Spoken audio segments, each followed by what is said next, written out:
וגם אני פתאום רואה את הקולות.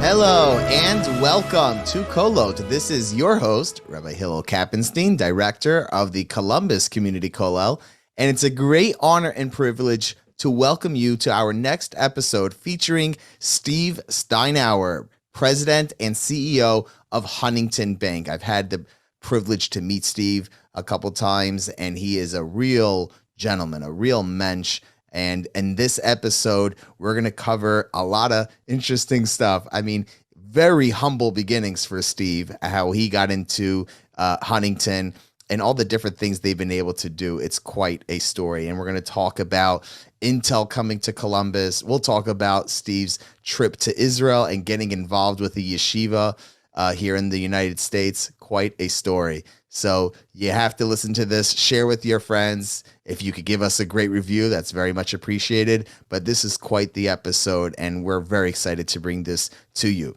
And we would like to thank our media sponsor, Columbus Jewish News. Very exciting that we have this partnership with our friends over there.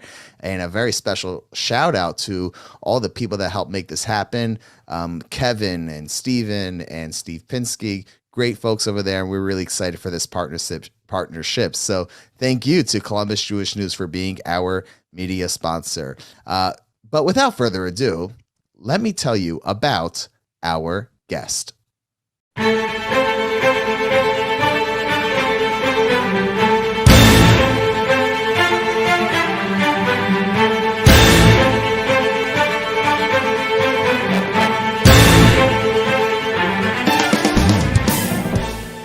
Steven Steinour is Chairman, President, and CEO of Columbus, Ohio-based Huntington Bankshares Incorporated, a $175 billion regional bank holding company delivering a full suite of commercial and retail banking, investment management, and insurance services through Huntington National Bank and its affiliates. Steve, thank you so much for joining Kolot. It's great to be with you and your listeners, Rabbi Kappenstein. Thank you for the honor. So I want to ask you if you could share with us a little bit about your background, your education, and what was your first ever job? Well, I became a paper boy. This would be something most of the listeners wouldn't be familiar with at age 8, and had a 3-mile paper route in a very rural town in Pennsylvania. And so you delivered daily and you collected at the end of the week. And that started to show me some discipline in work. Okay, so I was not a paper boy, but I did, I was a lawnmower, so a little bit different, but similar. Can you tell us, how did you get to Huntington Bank? Well, the board was looking to a management executive retirement in a sort of normal course. Times were very difficult in 2008 and 9, and the thought was to take an external search. And towards the end of that search process, a friend of mine who was running the search actually suggested I take an interview. I sort of did it as a favor to her, but in reviewing in advance the history of Huntington and what it stood for, its values and principles, and the nature of the business it provided, I thought it was actually a very, very interesting institution. So the board engaged with me around that in the fourth quarter of 2008, and I started in January of 2009. Wow. So that's an interesting time to enter a bank like Huntington. Maybe we'll get back to that in a little bit, but can you first talk about some of the core values that you try to, establish and make, pronounced in Huntington Bank? Well, banking is at the intersection of commerce and people's lives. And so we talk about it internally as a noble business. We help people. And so we commonly use this phrase, we look out for people. And that has over the years morphed into a purpose statement that I expect all of our colleagues to both believe and live. And that is, we help people lead better lives. We make businesses stronger and communities thrive. And so that's a very important component of who we are. And it's the privilege of the nature of the business we do. Oh, that's great. And I want to know if you're comfortable talking a little bit about some challenges or setbacks. I mean, you you went into Huntington Bank at '08 and '09, which was, pretty turbulent time economically speaking. Can you tell us about some of your challenges and maybe something that you were able to do to make it work better for you?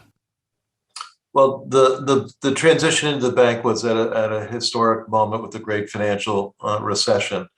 And so the bank had a number of challenges coming off a recent acquisition, and I had to absorb those challenges and work through those. And it was a bit precarious at that moment. And so we had to make some hard decisions about what businesses we were in and not in, and take some actions on the expense side. About half of our expense base are our colleagues, people who work at Huntington. And you never like to make those decisions, but they were necessary in the moment. And as we came through 2009, we had the bank positioned for growth and success. We were about $52 billion in assets at that time, and we're just over $175 billion today. Oh, so I have to update the bio. Okay. But, something about a public bank like Huntington and, the stocks, they go up, they go down, they go up, they go down. And there's a certain level of like fragility that certain things you just can't control. Can you tell us, how do you handle like a drop, a setback? Like you feel like, your stomach dropped, like, oh my gosh, this just went down. Like, can you tell us a little bit about how you handle things that you can't control, especially when the consequences are on such a large scale? Right. So, I don't get uptight with changes in stock drops, or I don't get euphoric as we see increases. My job is to look at the long term and try and manage the company to fulfill its mission long term, and to bring the culture of the company to as far as we can to be aligned with that purpose. And so we have a great tradition here at Huntington of being very, very good to the community. It transcends generations of CEOs, and part of my responsibility is to continue that, but bring it maybe to a new level, and do that with my colleagues, highly engaged and supportive of the community and the organizations here. You just mentioned that you're looking long term, which reminds me of something I want to ask you about your reputation. Huntington has a reputation of just being a first class experience in every, whether it's commercial, residential, or banking, or investments, whatever it is, just very first class approach, and professional, and just a job well done all around. Is that something that you focused on? Like, how do we have a good reputation? Or do you feel that's just, what happens when you stick to your goals and you stick to your mission, and yeah, you'll have a good reputation if you do the things right? Well, we have always focused on customer service, and have measured customer satisfaction routinely. And we're not perfect. We have lots of opportunities to improve. Although I think we're better today than we might have been a number of years ago. But it's constantly changing. You think about the transition to digital that's going on right now. I think Amazon and Apple are training all of us as to what's possible. So the expectations are changing: speed, access to information, knowledge about processes. These are all good, by the way, but they're changes, and they require us to keep investing and raising the bar in terms of our expectations of ourselves on behalf of our customers. The customer focus is at the center of it, and the rest sort of follows with it. We're mindful of our reputation, but it's with this overall desire of looking out for people and trying to do the right thing wherever we can. That's great. Can you talk about something specific in Huntington that you're so proud of, an achievement, something that told you, wow, we did it. We're on the right track. Well, I get to see vignettes from customers almost every day where there's a compliment to colleagues, and for some great service. So I really appreciate those and respond to all those, both to the individual and to my colleagues. The consequence of that is reinforcing what we're doing every day. There are many community activities that we're involved with that I also feel great pride about. The growth of the company and its performance financially is obviously important since we're a public company, but it's not just about the financial performance.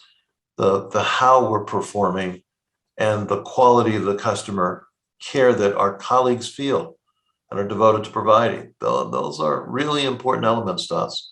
So, routinely, I have exposure to where I think we've done a good job, maybe a really good job, and each one of those is a moment of pride. Something that Huntington is also very well known for is giving back, not just with customer service, but with different philanthropic, focuses, obviously Pelotonia. But can you talk a little bit about some of the community things that you were able to get involved with, either personally or from the bank, and the causes that are passionate to you and how you feel that you may have made a difference? Well, my wife and I are very interested in trying to help provide food security, and so what the Mid-Ohio Food Collective does is important to us. We also are very interested in housing and housing related issues. So if you think about the Columbus Shelter Board or some of the other housing groups that exist, we're very, very fortunate to live in such a community. And so we've chosen to be involved, sometimes more than others. We, along with two other couples, completed a food bank capital campaign in a record time. It was completed about a year ago. I'm sorry, about a half year ago, but it was done in 1 year. And we were able to raise a little more than $30 million for the Mid-Ohio Food Collective in a much shorter, much faster period of time than they expected. It was expected it would take 3 years. We did it in about a year, and we exceeded the goal. So the needs were urgent. The pandemic had caused layoffs and mushrooming of needs, and we had great leadership to work with at the Mid-Ohio Food Collective, and they were able to put those dollars to work in the context of a longer term plan, but immediately as well in terms of food distribution, additional channels, and access. So I feel very, very proud of that, along with these other sets of couples. And Nick Akins was part of that, and his wife Donna. As an example, I think Nick might have called me. The Nationwide CEO Kurt and his wife were part of that as well. So when we come together, in some cases it's just a few of us, but in that case we also had a steering committee. But when we come together as a community, we can get great things done, and I think that's part of what you succeed at doing as well, Rabbi. Thank you. Now, just recently there was this blockbuster announcement of Intel, where they're going to be opening up a plant. I want to know if anyone listening knows anything about chips. It's one of those things that we probably take really for granted. Nevertheless, it's a big announcement, and we all know it's big. How exactly, we're not so sure. At least I'm not. Can you maybe share with us a little bit of what this means to you? Not just Huntington Bank, obviously, that you could share as well, but really the broader community of Columbus, because I always felt like, this is my 5th year or 6th year living in Columbus, and we're kind of like that city that's right on the brink of going major league, and what does Intel mean in terms of the broader future of Columbus? I think it's a game changer, and I think in your analogy, this takes us to the major leagues. We're talking about $100 billion of investment by Intel alone. Have to get the CHIP Act approved, but the land is assembled, the infrastructure is being put in place to support that. $100 billion. And then Intel, with that kind of campus of chip plants, will have a local supplier base, another 40 companies or so. So this could be $125, $150 billion of combined investment in one sector, and a new sector for us here in Central Ohio. I think the population that will be required to support that growth in Central Ohio will allow much more rapid growth than we've seen before in both population. Other statistics like that, the size of the Central Ohio economy. I'm thrilled with it. The governor did a great job. The assembly did a great job. Jobs Ohio worked as it was designed years ago, and the local team did a fabulous job. And I want to especially call out New Albany Realty, because they put together a very large assemblage in 2 months, and nowhere else in America is that likely to have been accomplished. So kudos to New Albany Realty and the owners of New Albany. Right, right. And we actually are in touch with Governor DeWine and his team over there to come on a show to talk about that. And we're just trying to find a date.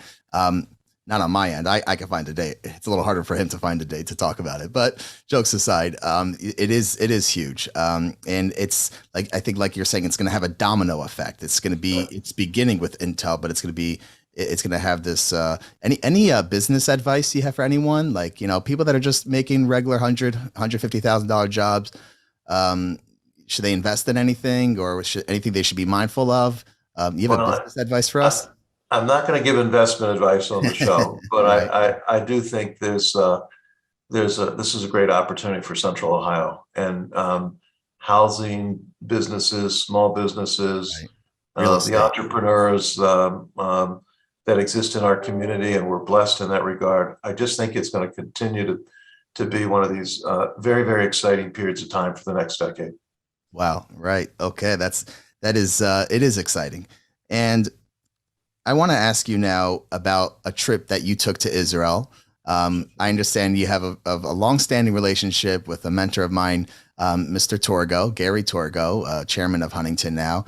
And maybe at another time, I'll tell you my story, how I got to Gary and the career shift that he made me take. But all that aside, how did you connect with Gary Torgo, and can you tell us a little bit about that trip to Israel?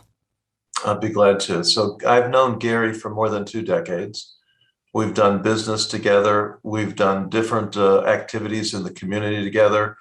I've had the privilege of meeting his family and his wife.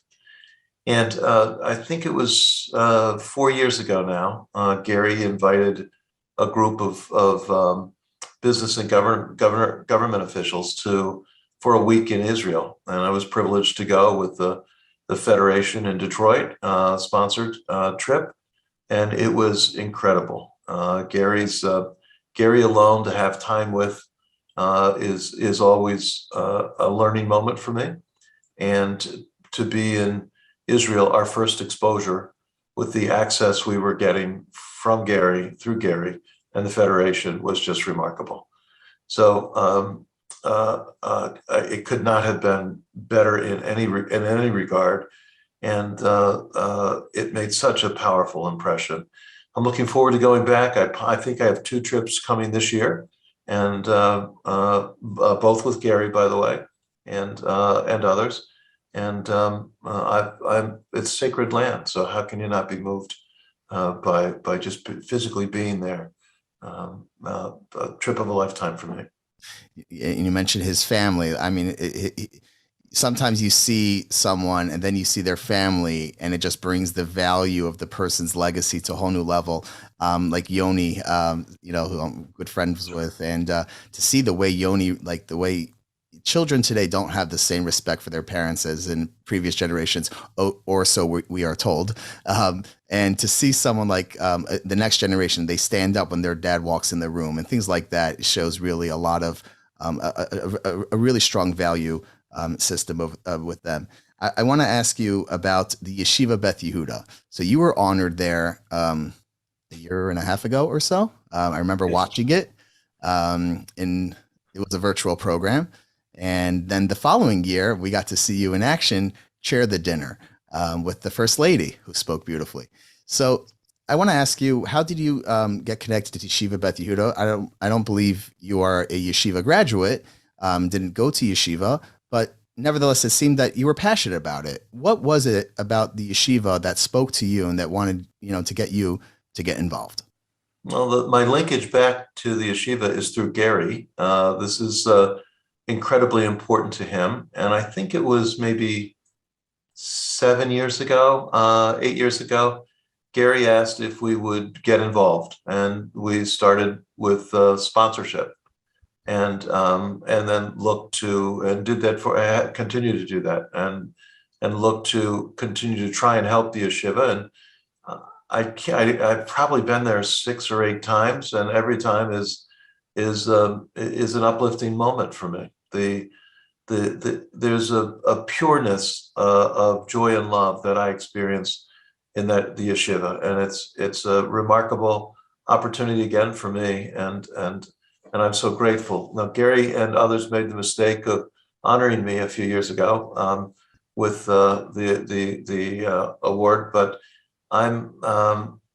it happened to be the year that COVID broke, and so we scrambled quite a bit to try and reformat. You suggested you saw that on video. That was the only way.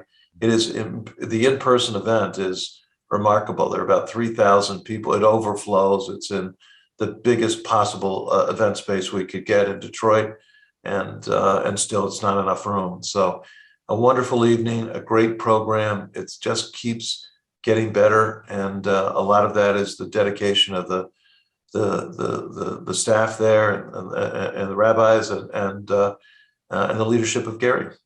Right. No, it is an incredible experience, and a lot of work that Gary puts in, and also Rabbi Shragi Meyer and their team. They do an incredible job.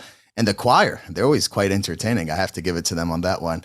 A couple months ago, we were very fortunate to have you at the Schonstein home to do a young leadership business networking event. And what became apparent at that function was we had about 40 or so 30-year-olds and 40, maybe low 40s, and maybe even upper 20s. And I was looking around and I was just blown away by how many young, successful entrepreneurs are here locally. And I wanted to know what your thoughts were when you saw those young people.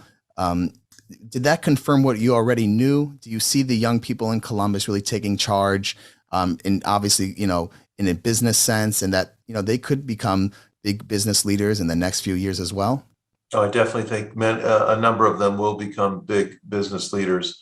It's a very impressive group. They're great entrepreneurs. There's a culture in the community around entrepreneurialism and building privately held businesses that's truly remarkable. It's somewhat unique to Columbus, and that evening was special. It was on many fronts, and while I had known a number of the business people who were there, I was able to meet some new friends and hopefully find ways that we could be helpful with them as well. Sure.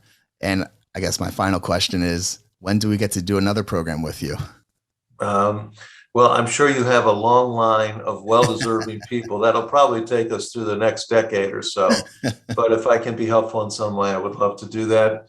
It's always a pleasure to be with you. Thank you, Rabbi. And I appreciate the good work you're doing. And you were kind enough to share Joyce Beatty's session with me, which I really appreciated. So I know this is important work of extending into the community leaders and then sharing. I wish I was more deserving and more capable of contributing, but thank you for your mission in that regard. Well, and I really enjoyed our company again, and look forward to seeing you in the future. Likewise. Thank you, Steve. And, that is what Kolot is all about. Kolot is the Hebrew word for voices. And we want many voices sharing their life experiences, because there's really something to learn from everyone. Lots to learn from you as well. So thank you, Steve, for coming on our show. And we're really looking forward to when we get to spend time together next time. My pleasure. Thank you. Good to be with you. Thank you. To listen to all Kolot episodes and see upcoming guests, visit kolotpodcast.com. We are also on all podcast players. Type in Kolot on iTunes, Spotify, Google, Stitcher, Podbean, and Amazon. Share with your friends, and please make sure to give us a 5-star review. Kolot is a project of the Columbus Community Kollel, a full-time Jewish learning center in Bexley, staffed with high-caliber Torah scholars.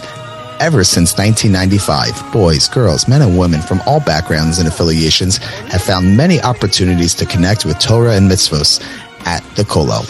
Whether it's a study partner, an engaging lesson, or a program, the Kollel is your one-stop shop for all your Jewish learning. If you want to know how you can benefit from the Kollel, visit thekollel.org. That is TheKollel.org, and forever be inspired.